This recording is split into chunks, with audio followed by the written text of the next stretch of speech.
দুর্গাপুর বার্তা। পশ্চিম বর্ধমান জেলার আসানসোলের কুলটি থানার চলবলপুর এলাকায় একটি ম্যারেজ হলে হানা দিয়ে সম্বর হরিণের শিং ও প্যাঙ্গোলিনের আঁশ পেল বন দপ্তরের আসানসোল টেরিটোরিয়াল রেঞ্জের একটি দল। গ্রেপ্তার করা হয়েছে দুজনকে।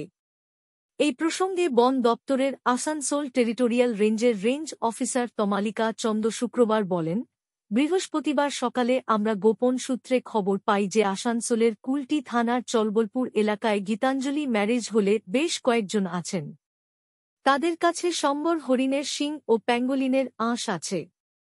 তারা এইসব জিনিস পাচার করার জন্য এনেছে। সেই মতে বন দপ্তরের একটি দল সেখানে হানা দেয়। তল্লাশিতে সেখান থেকে পাওয়া যায় সম্বর হরিণের 11টি শিং ও 7টি পেঙ্গোলিনের আঁশ। গ্রেপ্তার করা হয় দুজনকে। ধৃত দুই ব্যক্তির নাম গণেশ প্রসাদ ও সুকুমার বাউরি। দুইজনেই ঝাড়খণ্ডের বাসিন্দা। তমালিকা দেবী আরও বলেন, এদিন দুজনকে আসানসোল আদালতে তোলা হয়েছে। ধৃতদের বিরুদ্ধে নির্দিষ্ট ধারায় মামলা করা হয়েছে। উদ্ধার হওয়া হরিণের শিং ও প্যাঙ্গোলিনের আঁশ দুর্মূল্য।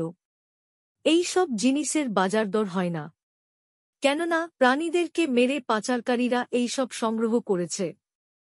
এখন বন দপ্তর ধৃতদেরকে জেরা করে জানার চেষ্টা করছে, এইসব জিনিস পাচার চক্রের পেছনে কে বা কারা আছে।